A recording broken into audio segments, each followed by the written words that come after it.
ہمارے ہر پروگرام کے تمام کردار حقیقت اور اپنے تمام تاریخی پس منظر پر مبنی ہے۔ اس میں ہر طرح کے خیالی اور میتھیکل پہلوؤں سے پرہیز کیا گیا ہے، لیکن ویژول سچویشن کے اعتبار سے بعض جگہ پر اسکیچ ٹیکنک سے کام لیا گیا ہے، جو تصوراتی ہوتے ہوئے بھی حقیقت سے بہت قریب ہے۔ اور سارے پروگرام کے تمام تاریخی دستاویز قرآن مجید اور احادیث کے ساتھ ساتھ مختلف کتابوں سے لیے گئے ہیں، جو سند کے طور پر ہمارے پاس موجود ہے۔ ہائے حسین، دن کٹ گیا حسین کا لاشیں اٹھانے میں۔ بسم اللہ الرحمن الرحیم۔ حسین، آپ کا غم کتنا نفسیاتی ہے، ذرا سی بات بہت دیر تک رلاتی ہے۔ نواس رسول، وارث انبیاء، کریم ابن کریم، سخی ابن سخی، حسین علیہ السلام، علی و زہرا کے دلبند، فاطمہ زہرا سلام اللہ علیہا کے لخت جگر، جسے رسول نے یہ فرمایا تھا کہ حسین مجھ سے ہے اور میں حسین سے ہوں۔ تاریخ اس بات کی گواہ ہے کہ حضور سرور کائنات رحمت للعالمین نے دنیا کے سامنے اپنے کردار کا لوہا منوایا اور ایسا کردار پیش کیا کہ جس کی رہتی دنیا تک نظیر اور مثال نہیں پیش کی جا سکتی۔ حسین انہی رسول کے وارث ہیں، اسی طٰہٰ، یاسین، مزمل، مدثر، صادق و امین کے وارث ہیں۔ حسین نانا کی شریعت کو بچانے کے لیے اپنے چھوٹے سے قافلے کے ساتھ رواں دواں ہیں۔ تاریخ کہتی ہے کہ حسین حج کو عمرے میں تبدیل کر کے کربلا کے لیے روانہ ہیں۔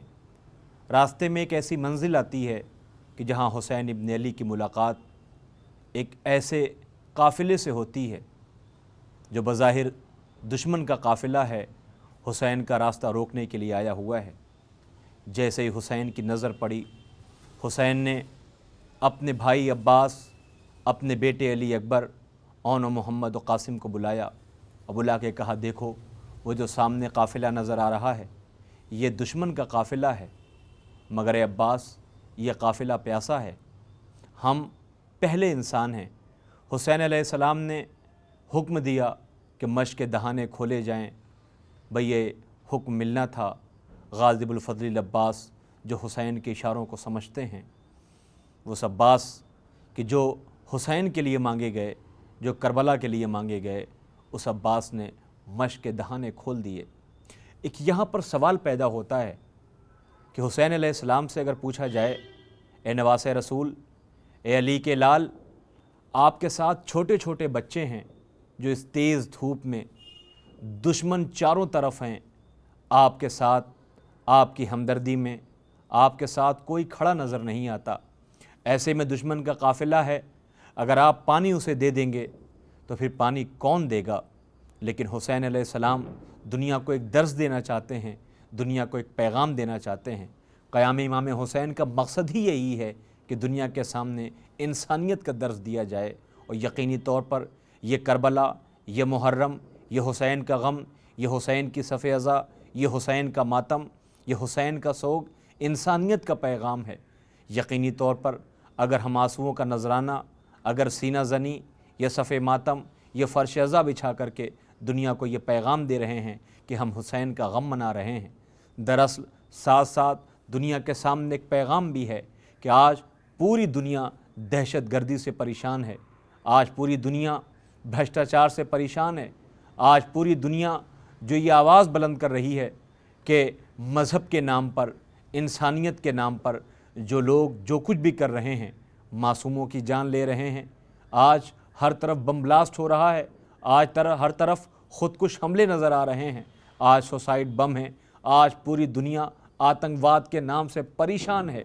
لیکن اگر تاریخ کا مطالعہ کیا جائے، اگر تاریخ کی ورق گردانی کی جائے، اگر ہسٹری کے اوراق پلٹے جائیں، اس بات کو فراموش نہیں کر سکتی کہ دہشت گردی یہ آج کی نہیں ہے، دراصل اس کی جڑیں پہنچ کے آتی ہیں کربلا تک، جہاں حسین علیہ السلام نے قربانی پیش کر کے، دشمن کو سیراب کر کے ایک درس دیا، ایک میسج دیا، ایک پیغام دیا۔ حسین علیہ السلام اگر چاہتے تو جس کے پاس عباس جیسا بہادر ہو، جس کے پاس مسلم ابن عقیل جیسا بہادر ہو، جس کے پاس محمد حنفیہ جیسا طاقتور، بہادر اور اپنے وقت کا شجاع و دلیر موجود ہو، حسین کے پاس 4 قوتیں ایسی تھیں کہ اگر حسین اشارہ کر دے، ان چاروں کو ایک جگہ جمع کر دیتے تو یقین جانیے کہ پھر کربلا تاریخ کے سامنے ایسی نظر آتی کہ ظالم کا کہیں نام و نشان نہ ہوتا۔ لیکن حسین مقابلہ کر کے تلوار کے بل پر، زور کے بل پر، طاقت کے بل پر، حملوں کے بل پر کربلا کو نہیں جیتنا چاہتے تھے۔ حسین صبر کا ایسا جوہر دکھانا چاہتے تھے تاکہ دنیا کے سامنے یہ پتہ چل جائے کہ کربلا کی قربانی کا سب سے بڑا نتیجہ جو نکل کر کے آیا، حسین نے جو دنیا کو دیا ہے وہ یہ ہے کہ مظلوم کے دل سے ظالم کا ڈر نکال دیا۔ حسین نے دنیا کو یہ پیغام و میسج دیا کہ ظالم کتنا طاقتور ہو، اگر تمہارے پاس صبر کا، عزم و استقلال کا، استحکام کا، صراط مستقیم کا اور اپنے سچے ہونے کا اگر دعویٰ ہے تو یاد رکھنا ظالم کو سر جھکانا ہی پڑے گا۔ اور اس کی جیتی جاگتی مثال کربلا میں 72 افراد، حکومت یزید کی، تخت و تاج یزید کا، جاہ و سلطنت یزید کی، جاہ و حشم یزید کا، درباری یزید کے، فوج یزید کی، پورا خزانہ یزید کا۔ لیکن کربلا والوں کے پاس کیا ہے؟ حسین کے پاس کیا ہے؟ نواس رسول کے پاس کیا ہے؟ اللہ کی مرضی ہے، رضا ہے، توحید کا وہ پرچم ہے، انسانیت کا وہ جوہر ہے، صبر و استقلال کا وہ اسلحہ ہے کہ جس کے سامنے باطل کو، ظالم کو سر جھکانا ہی پڑے گا۔ آج حسین کا غم دنیا میں جو منایا جا رہا ہے اس کا سب سے بڑا ثبوت یہ ہے کہ آج آتنکواد کے نام پر نہ جانے کتنی کانفرنسز ہو رہی ہیں، نہ جانے کتنے سیمینارز ہو رہے ہیں، نہ جانے کتنی تحریکیں ہیں، نہ جانے کتنی NGOs ہیں، نہ جانے کتنی آرگنائزیشنز ہیں۔ لیکن ہر آرگنائزیشن، UN کی طاقت ہو یا دنیا کی کوئی طاقت ہو، وہ دوسروں کے کندھے پر بندوق رکھ کے چلانا چاہتی ہے۔ لوگوں کے ہجوم کی شکل میں نکل کر کے کسی کی رہنمائی ہوتی ہے، کسی کی سربراہی ہوتی ہے، لوگوں کے ساتھ آتے ہیں۔ لیکن حسین علیہ السلام جو قافلہ لے کر کے نکلے ہیں اس میں چھوٹے چھوٹے بچے حسین کی اپنی آغوش کے پروردہ ہیں، حسین کے اپنے گھر کے ہیں۔ اور حسین علیہ السلام نے ہر آنے والے سے شب عاشور یہ کہا تھا کہ جاؤ اپنے اپنے گھروں کو چلے جاؤ، میں چراغ کو بجھائے دیتا ہوں، یہ ہمارے خون کے پیاسے ہیں۔ حسین علیہ السلام اپنے گھر کی قربانی دے کر کے دنیا کے سامنے یہ پیغام دینا چاہتے ہیں کہ اگر انسانیت کے چمن کو سینچنا ہے، اگر مانوتا کے چمن کو سینچنا ہے تو دوسروں کا خون بہا کر کے کبھی اس چمن کو سینچا نہیں جا سکتا۔ اس کے لیے ہمیں اپنے جان کی بازی لگانی ہوگی، ہمیں اپنی قربانیوں کو پیش کرنا ہوگا، ہمیں اپنے سماج کو درست کرنا ہوگا۔ آج یہ حسین علیہ السلام کی صف ماتم، یہ محرم، یہ جہاں مظلوم سے ہمدردی کا دعویٰ ہے، وہیں دنیا کے سامنے آتنکواد کے خلاف ایک بہت بڑا مظاہرہ ہے جس کے اندر ہمارے گھر کے چھوٹے چھوٹے بچے، شریف گھرانوں کی عورتیں جو عام دنوں پر سڑکوں پہ اس انداز میں نہیں نکلتی، جو جلوس عزا کے ساتھ نکلتی ہیں، دنیا کو ایک پیغام دے رہی ہیں، دنیا کو ایک درس دے رہی ہیں کہ ہم اس حسین کے ماننے والے ہیں جو اپنے گھر کی عورتوں کو، اپنے گھر کے چھوٹے چھوٹے بچوں کو لے کر کے میدان قتال میں آ گئے تھے اور جام شہادت نوش کیا ہے۔ ہم آتنکواد کے خلاف کل بھی تھے، ہم ظلم کے خلاف آج بھی ہیں، ہم ظلم کے خلاف قیامت تک رہیں گے، ہماری نسلیں رہیں گی۔ ہم کالا لباس پہن کر کے جہاں شوق سنویدنا دے رہے ہیں، جہاں غم کا اظہار کر رہے ہیں، وہیں دنیا کو یہ بتانا چاہتے ہیں کہ دنیا ہم سے سوال کرے، ہم آنسو بہا رہے ہیں، ہم رو رہے ہیں۔ رونے کی ایک تاثیر اور بھی ہوتی ہے کہ اگر سڑک پر کچھ لوگ مسکرا رہے ہوں، ہنس رہے ہوں، قہقہے لگا رہے ہوں تو آپ کے بڑھتے ہوئے قدم رکیں گے کبھی بھی نہیں، اس لیے کہ ہنسنے والے کو آپ پاگل بھی کہہ سکتے ہیں، دیوانہ بھی کہہ سکتے ہیں، آپ یہ بھی کہہ سکتے ہیں کہ کوئی اور سبب ہنسنے کا ہو سکتا ہے، لیکن اگر کوئی رو رہا ہو تو آپ کے قدم رک جائیں گے۔ آپ اس سے نہ رنگ پوچھیں گے، نہ نسل پوچھیں گے، نہ قبیلہ پوچھیں گے، نہ مذہب پوچھیں گے، نہ ملک پوچھیں گے، نہ شہر پوچھیں گے۔ سب سے پہلا سوال آپ کا یہ ہوگا کہ تم رو کیوں رہے ہو، تمہیں رلایا کس نے ہے؟ یہ انسانیت کی فطرت ہے، یہ فطرت انسانی ہے۔ آج یہی وجہ ہے کہ جب نردوش لوگ مارے جاتے ہیں تو ہر ایک کے لب پر یہ ہوتا ہے کہ یہ غلط ہوا ہے، یہ انیائے ہوا ہے، یہ ظلم ہوا ہے، اور ظلم کسی مذہب میں، کسی قبیلے میں، کسی فرقے میں کہیں بھی جائز نہیں ہے۔ اب آپ خود سوچ لیں کہ یہ بنام مذہب، بنام دین، بنام انسانیت، لوگوں کے حقوق کے لیے یہ آواز بلند کر کے جو نردوش لوگوں کی ہتیائیں کی جا رہی ہیں، اس کا جواب دہ کون ہے؟ اس کا جواب کون لے گا؟ یہ کس کے لیے کر رہے ہیں؟ یہ حق کس نے ان کو دیا ہے؟ کربلا یہ اسی کی عکاسی کرتا ہے، کربلا اسی حق کو مانگنے کا نام ہے، کربلا اسی ظلم کے خلاف آواز بلند کرنے کا نام ہے۔ اب میں آپ کے سامنے اس مثال کو پیش کرنے جا رہا ہوں کہ آپ سوچیں کہ دشمن حسین کے سامنے کھڑا ہوا ہے، جو حسین کو روکنے کے لیے آیا ہے، جو حسین کو گھیرنے کے لیے آیا ہے، جو حسین کو گھیر کر کربلا لے جانے کے لیے آیا ہے، لیکن حسین کی نظروں میں دشمن وہ بعد میں ہے، پہلے وہ انسان ہے، اس لیے کہ وہ پیاسا ہے، اس لیے کہ آنے والا جو دشمن کا قافلہ ہے اس کی حالت یہ ہے کہ اگر اسے لمحہ بھر کے لیے پانی نہ ملے تو یہ پورا قافلہ ختم ہو جائے گا، یہ آنے والے ظالم کا گروہ ختم ہو جائے گا۔ حسین کے لیے تو راستہ صاف تھا، نہ یہ ہوتے نہ گھیر کے کربلا لے جاتا۔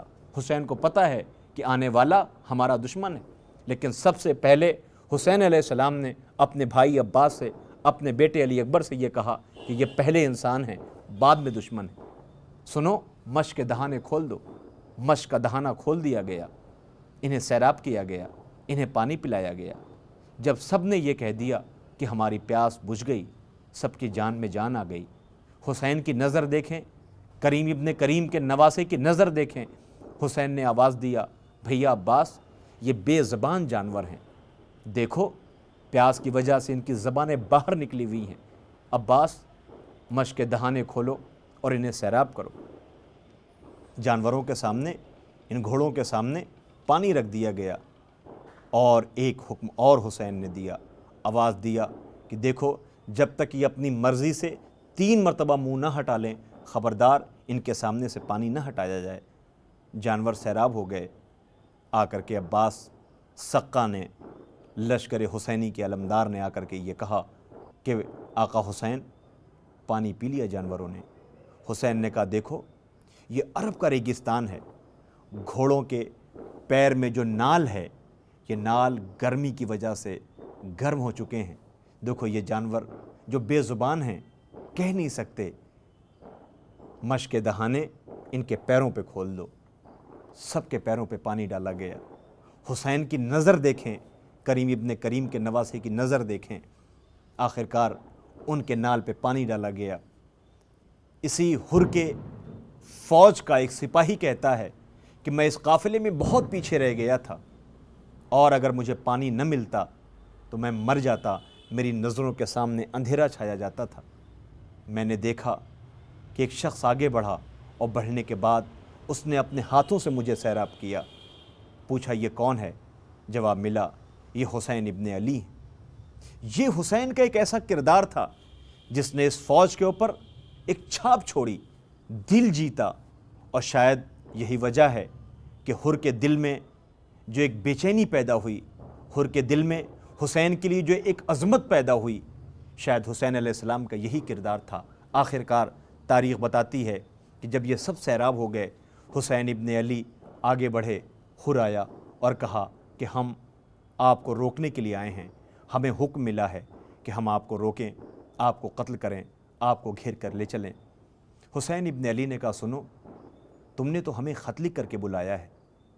حر جو اس فوج کا، اس لشکر کا، اس گروہ کا کمانڈر ہے، وہ یہ کہتا ہے مجھے تو خبر نہیں، خط کس نے لکھا ہے؟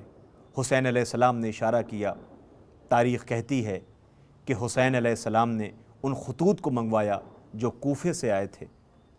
حر نے دیکھا کہ مجھے اس خطوط کے بارے میں کوئی خبر نہیں۔ آخرکار حسین علیہ السلام کہتے ہیں آؤ ذرا آگے بڑھتے ہیں۔ آگے بڑھے، اور بڑھنے کے بعد وہ جگہ آ گئی جسے تاریخ کربلا کہتی ہے۔ حسین علیہ السلام نے بنی اسد کے لوگوں سے پوچھا، لوگوں نے یہ بتایا کہ یہ کربلا ہے۔ حسین نے ایک سرد آہ بھری اور عباس سے کہا عباس، خیمے نصب کر دیے جائیں۔ 2 محرم ہی وہ تاریخ ہے جس تاریخ پہ حسین کا یہ قافلہ سرزمین کربلا پہنچ گیا۔ حسین اپنے قافلے کے ساتھ سرزمین کربلا پر 2 محرم کو قدم رکھتے ہیں، یہی وہ منزل ہے جہاں حسین شہید کیے جائیں گے، یہی وہ منزل ہے جہاں فاطمہ کا چمن اجڑ جائے گا، یہی وہ منزل ہے کہ جہاں پر فاطمہ کا گھر صبح عاشور سے لے کر عصر عاشور تک سب قربان کر دیے جائیں گے، یہی وہ سرزمین ہے جہاں حسین کے سر و تن میں جدائی کی جائے گی، یہی وہ سرزمین ہے جہاں حسین مرثیہ پڑھیں گے، مجھے رلا رلا کر کے مارا گیا ہے، اور حسین عصر عاشور اپنے بھرے گھر کی قربانی پیش کر بارگاہ خداوندی میں سجدہ آخر ادا کریں گے، اور قدرت کی آواز آئے گی، اے حسین تم نے وہ کر دکھایا، اے حسین تم نے وہ کارنامہ پیش کیا کہ تمہاری قربانی قیامت تک کے لیے باقی رہے گی، جب تک مسجدوں کے مینار سے اللہ اکبر کی آوازیں بلند ہوں گی، اے حسین تمہیں یاد کیا جاتا رہے گا۔ شاید کربلا کی اسی منزل کو دیکھ کر، عظمت کو دیکھ کر، حسین کے عزم و استقلال کو دیکھ کر، حسین کی قربانی کو دیکھ کر خواجہ غریب نواز نے یہ کہا تھا، شاہ است حسین بادشاہ است حسین، دین است حسین دی پناہ است حسین، سرداد نداد دست در دست یزید، حقا کہ بنا لا الہ است حسین۔